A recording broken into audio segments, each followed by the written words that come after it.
All right, let's get straight to your leading stories at this hour. The South African Police Services is raiding a business in downtown Johannesburg. We understand the South African Revenue Service is assisting in the operation.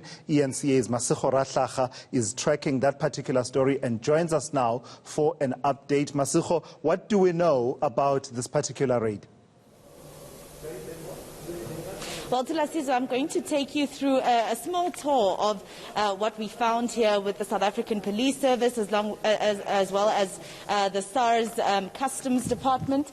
We are in the underground of an abandoned building in the Johannesburg CBD, and these are just some of the products that the officials have found here. So there's a lot more. 2 trucks full of the products, and police have actually run out of space, but there's still more products down here. They couldn't arrest anybody. It was obviously a joint operation. They arrived here and nobody was here by the time they arrived, but they found all these products. And I just want to show you, Tilasize, as you can see my colleague Masilo showing you there, it's some of those skin lightening products, for instance, Tilasize, that we've heard about. Some of them are, as you know, we found out from health officials here that these skin lightening products are in fact a Schedule 4. So you need to get confirmation from a doctor to be able to get a product such as that one to use. So these products being sold in the street is actually already a problem. All of the products that were found here were not authorized to actually even make it to South Africa. So there's also the question of how they made it here. Also, the other information I just want to give you, Tilasizo, is that the smell down here is intoxicating. But Tebogo and I will take you upstairs now, Tilasizo, if you could come with us. We're going to just walk outside of this basement to show you some of the other things that were found while the police were busy raiding this building. As I told you, Tilas, earlier today, they didn't find anybody here. So all the people that are operating this warehouse or store actually had the time to run away. So I've got a glove on, Tilasizo, obviously, to protect myself. For instance, this is an anti-inflammatory product. This is a product that you use if you have an allergy, and that's what the health officials have told us here, down here.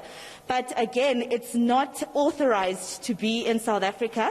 It's not a product that is supposed to be sold in our country. So that's mainly the problem that a lot of our the officials have found for us. And of course, down here, these products.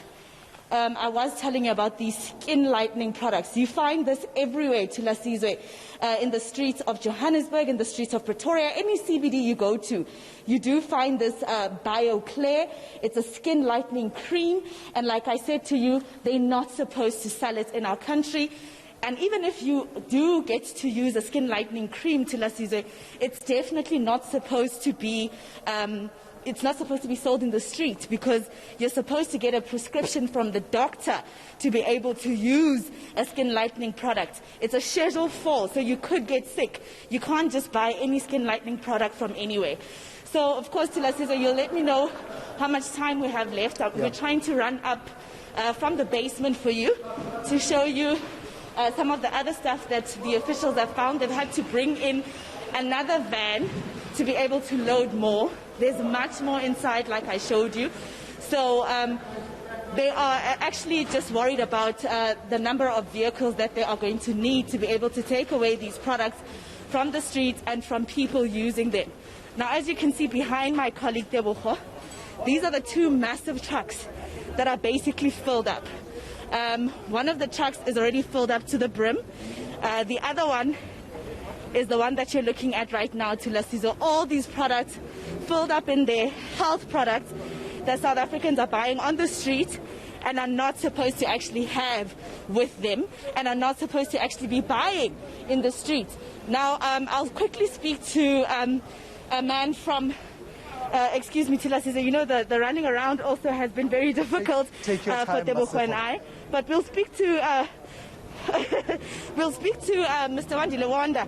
He is from one of the organizations that's dealt with this issue. Mr. Wanda, thank you very much for joining us here on eNCA. First of all, how did we come to get information that there was such, basically a warehouse of illegal health products being sold in our country? SAPS does the random operations, and on this one today planned to do with the SAPS customs. They ended up coming to this site based on the products that were sold in one of the shops. When they got here, they found this massive stock of goods that are not supposed to be in the country. Some substandard, as you can see where they are stored, and a lot of skin lighteners and some of the scheduled medicines that are registered with SAPRA, manufactured locally by licensed companies that are not supposed to be here, showing that they are here illegally. So that's what now the operation jointly has been conducting to make sure that all these products are taken off the streets. Now, you're obviously from a government arm that is supposed to look after what it is that lands here in South Africa in terms of health medicines that we need. How dangerous is it for people to be buying such products in the streets, especially if they don't have the green light to be here? It's very dangerous, one, because now these products are not licensed by SAPRA, one, are not registered by SAPRA to be used by patients. They may be substandard or even counterfeit or contain substances that are dangerous for humans. Some are those that are registered by SAPRA but stored in the conditions that we've seen. Those products within 3-4 days, obviously they'll be out of their stability. They won't be able to perform the duties that they should be performing, hence making it now more of a health hazard for patients and the people that are taking all these products. How much, as an estimation, are we talking here with all the products that have been taken? I heard you even discussing the fact that your trucks are full and there's still more downstairs. How much are we talking? With the estimates that Customs has done, they are looking at the truck that is in front of us, that the stock that's there is over 8 million already, and you've seen how big the consignment is down there where you are from. So we haven't even estimated those quantities that are down there. Well, thank you very much. Tilasizwe, they are done. The trucks are full and they're closing the trucks to leave, but obviously they're going to need to send more because there's a lot more products in that basement, that abandoned building. My goodness, that looks like a massive, massive operation, illicit operation that has been running there from the basement there, Masego. We will return to you a bit later on. But just quickly confirm for us, no arrests made, but I imagine that police are confident that this is a disruption of the illicit economy and linked organized crime activity, because they do say that whenever you have illicit products, they usually link up to other more sophisticated crimes. I actually just got another update here, Tilasizwe. Yes, definitely nobody was arrested by the time the police and all the officials involved in this operation arrived.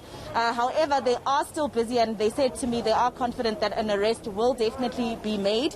They know who they are, who it is that they're dealing with. This is an operation they were busy with for a couple of days. But I just got a note. It's 11 million rand of illicit products and some other products that are supposed to be here in South Africa.